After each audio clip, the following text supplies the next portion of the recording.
Alright,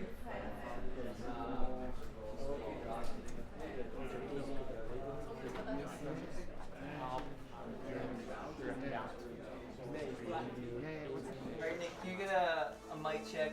Hi, I'm Nicky. Welcome to Alpha. Life is busy. Every day we ask so many questions. What should I wear? What's the weather going to be like? What's happening today? How am I going to fit everything in? But then there are those bigger questions. Like, why am I here? Where am I heading? Is this it? Is there more to life than this? These are life's big questions, but there's rarely enough time to think them through properly. We all have different perspectives on the meaning of life and faith, and Alpha is an opportunity to explore life's big questions. This is a great place to come together and talk about them openly and honestly. I'm Gemma. I'm Toby. And this is Alpha.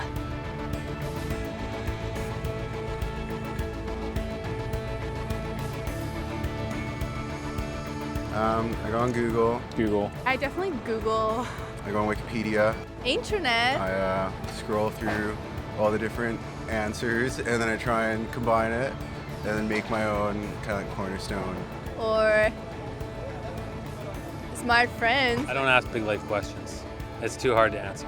Google or my grandmother. I meditate or I read. When I have a big life questions, I probably go to my family. I haven't really had any massive ones yet. It's my mom or my dad, basically. My mom and my dad, maybe my grand.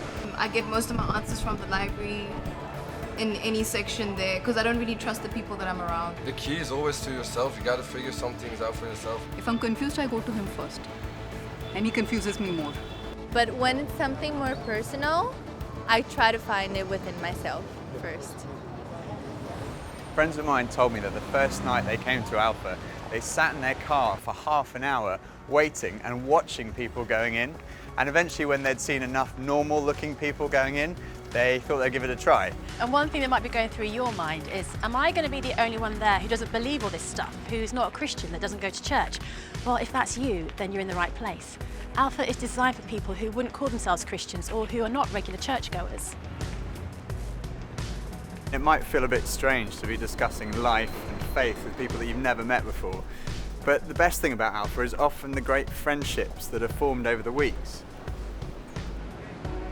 For much of my life, I was not remotely interested in Christianity. In fact, I don't think I'd ever come to something like Alpha. I was not brought up as a Christian. My father was a secular Jew. He was an agnostic, and my mother didn't go to church, and I had no interest at all in Christianity. First of all, I just thought it was so boring. Everything to me about church, Christianity, religion was just dull and dreary. And it kind of made me feel a little bit guilty. I didn't know why, but I just didn't want to have anything to do with it.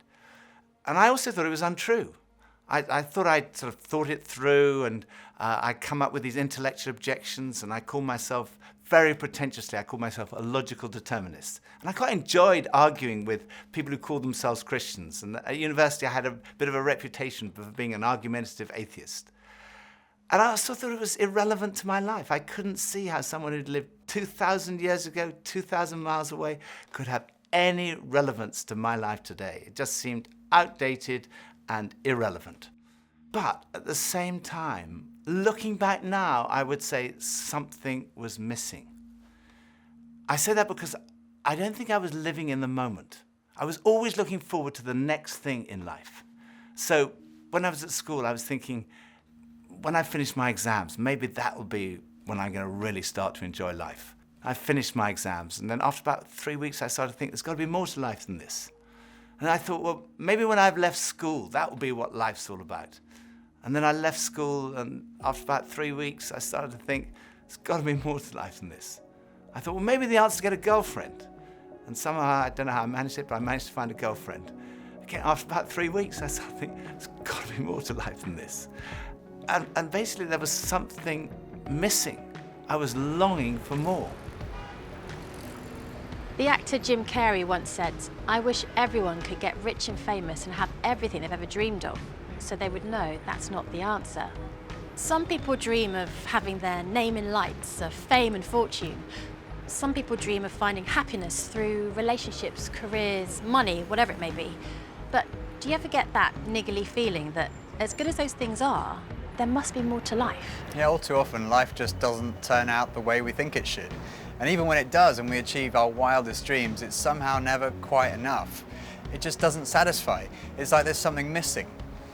The comedian and actor Russell Brand said, "Drugs and alcohol are not my problem. Reality is my problem. Drugs and alcohol are my solution to fill up a hole inside me." And Jesus said, "I am the bread of life." In other words, I'm the one who fulfills the longing that's deep inside every human heart.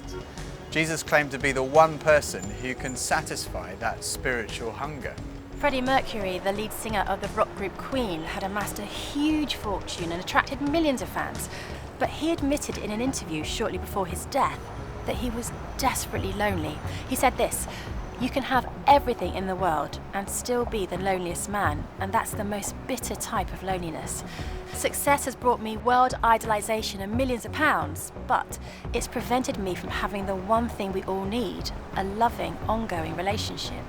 Jesus said, "I am the way, the truth, and the life." Ultimately, there's only one relationship that is totally loving and goes on forever, and that's a relationship with God.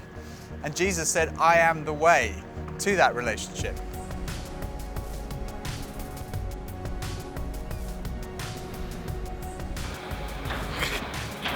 Maybe money? What makes me happy? Music.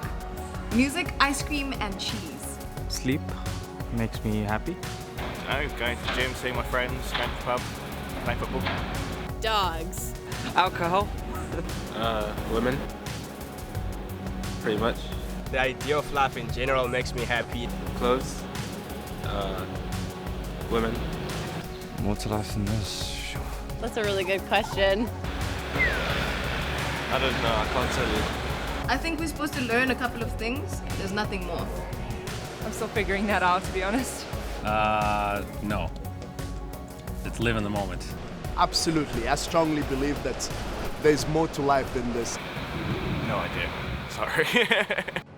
When I was about 17, I was sitting having a burger with two friends, and we were looking out the window and commenting on a few of the stores across the street, and I suddenly realized that I couldn't read any of the signs, even if I squinted. So I asked if I could borrow one of my friend's pair of glasses, and as soon as I put them on, I realized I could see everything, like colors, shapes, words. I was amazed at how everything was so clear. And I could see before, but now I could really see. And to me, that's the best way to describe the difference that Jesus makes. Jesus is the lens through which we see God. And he's also the lens by which we see the world in a totally different way. Jesus said, "I am the truth." Some people's response to a Christian might be, well, it's great for you, you found meaning and purpose in your life, but it's not for me. But when you think about it, that's not actually a logical position, because if Christianity is true, it's of vital importance to every one of us. And if it's not true, it's not great for us, because it means we're deluded. C.S. Lewis was one of the great intellectual giants of the 20th century, probably best known as the author of the Chronicles of Narnia.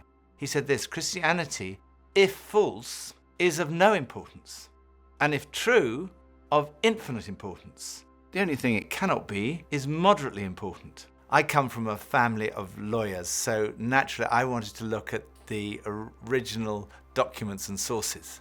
I never really looked at the evidence before, and I was astonished at how much evidence there is for the life, death, and resurrection of Jesus.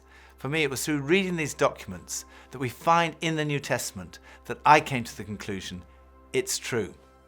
One of the last cases I did as a lawyer was in the Court of Appeal in front of Lord Denning, an absolutely brilliant mind, perhaps the greatest judge of the 20th century. He said on one occasion that his Bible was his most tattered book in his library. He'd examined the evidence really carefully, and he came to the conclusion, it's true. One former professor of history at Oxford University described the resurrection as the best attested fact in history. I hadn't realized how many of the pioneers of modern science were believers. Descartes, Newton, Kepler, Galileo, Locke, Copernicus, Faraday, Kelvin, Pasteur. Francis Collins, one of the greatest scientists of our time, was director of the Human Genome Project, mapping the 3 billion letters in the human DNA, considered by many to be the most significant scientific undertaking of our time. He describes how he encountered Jesus and came to believe in the truth of Christianity. Well, in the home where I grew up, faith was not something that was talked about very much. My father was a professor of drama, my mother a playwright. When I went to college and those discussions in the dorm late at night about religion began to occur, I had no particular reason to attach value to a faith system. It had never been something I was familiar with or had internalized at all. And I assumed that any religious feelings that anyone held must be on the basis of some emotional experience, and I didn't trust those, or on the basis of some childhood indoctrination, which I felt I was fortunate to have missed. I loved the experience of learning about the human body and all of the components of that, and I particularly loved being introduced to genetics. But then I ended up in the medical school curriculum sitting at the bedside of patients with diseases. This was no longer an abstract study of molecules and organ systems. These were real people. And one afternoon, one of my patients, a wonderful elderly woman, much like a grandmother, who had very bad heart disease. She had a particularly bad episode of chest pain while I was with her. She got through it, and at the end of that, explained to me how her faith was the thing that helped her in that situation. She realized that the doctors around her weren't really giving her that much help, but her faith was. And after she finished her own very personal description of that faith, she turned to me, and I had been silent, and she looked at me quizzically, and she said, "What do you believe, doctor?"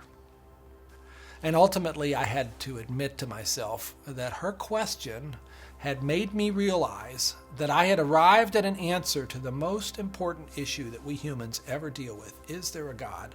And I had arrived there without ever really looking at the evidence.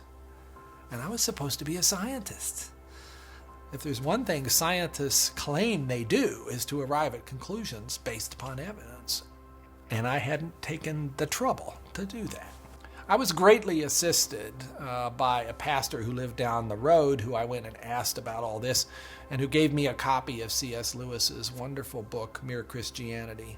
Because here was an Oxford scholar, a prodigiously developed intellect, who had traveled the same path. Within those pages, I realized for the first time that one can come to belief on a rational basis, and that in fact, given the many pointers that one sees around oneself in terms of the universe and it having a beginning, and its fine-tuning in terms of the way in which all those constants that determine the behavior of matter and energy seem to have been set just in a certain very precise range to make life possible.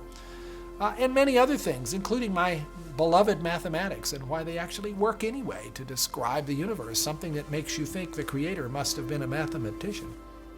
That brought me then to the person of Jesus Christ as a person who was historically extremely well documented. That was news to me. I thought Christ was as much myth as history, and I realized after reading more about it, this was a historical figure upon which we have a great deal of evidence for his existence and his teachings, and even his rising from the dead in a literal way. That day at my patient's bedside started a journey for me, a journey that I was reluctant to begin, but I felt I needed to, a journey that I thought would result in strengthening my atheism, but to my surprise, resulted in my conversion. There's a difference between knowing facts about someone and really knowing them personally. Now, I've known my husband Phil for 3 years now, but suppose if before we met, I found him on a website called The Amazing Man. Now, there's no doubt I would have looked at him and thought, okay, I'm intrigued. But what if each page was dedicated to his amazing abilities, his sparkling personality, his tender heart, his extraordinary intelligence, and his cooking abilities? Well, I would think, wow, he does sound like an amazing person. But that's head knowledge. But I also have the privilege of being married to him, and I know that he's an amazing person, which is knowledge that comes from experience of a relationship, and that's heart knowledge. When Jesus said, "I am the truth," he was talking about more than just a kind of intellectual truth. The Hebrew understanding of truth was truth as experienced.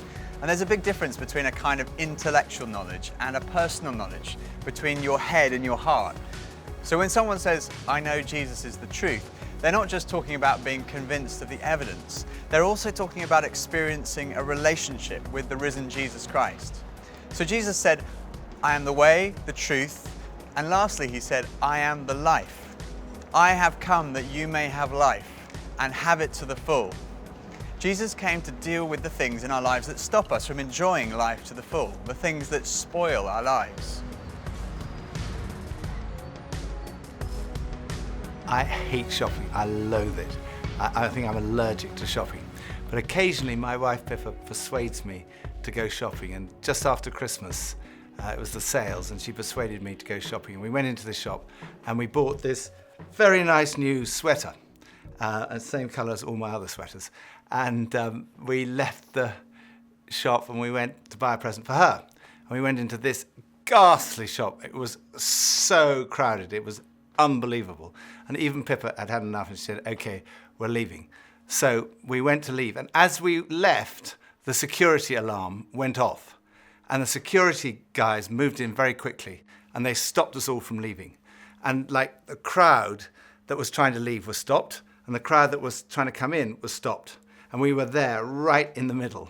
The 6 of us who were going through the security at that one time were all taken off and sectioned off from all the rest. And they wanted to see which one of the 6 of us had set off the alarm. So they sent one of them through, and that was fine. They obviously hadn't set it off. Then they sent the next one through. They obviously hadn't set it off. Then the 3rd, then the 4th. None of them set it off. So it was left with Pippa and I were standing there, and I thought, oh my goodness, I'm married to a shoplifter. It must be Pippa who's got set off the alarm. So they sent her through, and she didn't set it off. So I thought, oh my goodness, I've obviously got something. Someone must have planted something on me. I'm going to be arrested. I'm going to be sent to prison. All the crowd were watching, both sides. They were just watching this criminal who'd been caught going through. So they went through, and as I went through, the alarm went off. They took me to the side. They opened up my rucksack on my back, and there they found this sweater from the other shop with the tag still on it. I felt so guilty. That was like false guilt. I also sometimes experience true feelings of guilt because I do things that are not right, that are not good. And this is the wonderful news that God loves you and he loves me. God came in the person of his Son, Jesus Christ, to die for you and for me. And on the cross, he took all of your guilt, all of my guilt, everything you've ever done wrong, everything I've ever done wrong, said wrong, thought wrong, and he died in our place in order that we could be forgiven. And forgiveness, C.S. Lewis said, it's like a recording of our life wiped completely clean. And when we receive that forgiveness, we find life, and life in all its fullness. And that's what Jesus wants for you and for me. Life in all its fullness. Life at its very, very best. I think for so many years, I always just strived to be strong in myself. And it was as if that all I needed was me and my buddies and, we'd be like invincible. But the truth is, none of us are.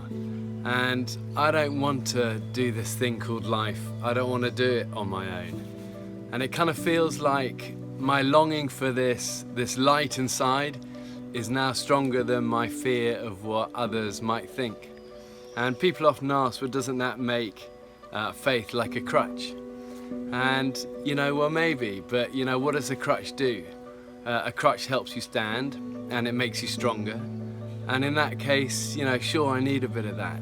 But especially when it's so much more than that. When this faith inside is also like a backbone, helping me stand tall and helping me be strong when I'm really up against it, facing those odds, whether it's on a mountain or stuck in some jungle or just dealing with the storms, with the storms of life. Sure, I need it, I need that. But at heart, my Christian faith says that I'm known to Christ, bought at a price, blessed with light, Faith says that we're loved, regardless of our mess, regardless of how many times we fall down, and that Jesus somehow picks me up. And sure, you know, I'll reach out to that. Why wouldn't I? I used to think Christianity was boring, untrue, and irrelevant. But when I read about Jesus, I realized he was anything but. Jesus said he's the way to God. He's the one who brings meaning and purpose to your life. He said he's the truth. He said he's the life, that true fulfillment is found in a relationship with God through him. Alpha is a place where you can be yourself. You can say what you think and challenge everything. No question is too complex or too simple. And what your point of view is as important as anyone else's. And over the weeks ahead, we are going on a journey together, an adventure to explore the questions of life, faith and meaning. Think of it this way. If you live to be 70, you're going to spend 20 years and 3 months asleep, 10 years and 5 months watching TV, 5 years and 9 months in some form of transportation, 7 years and 6 months eating and drinking. You have approximately 570,000 hours left to live.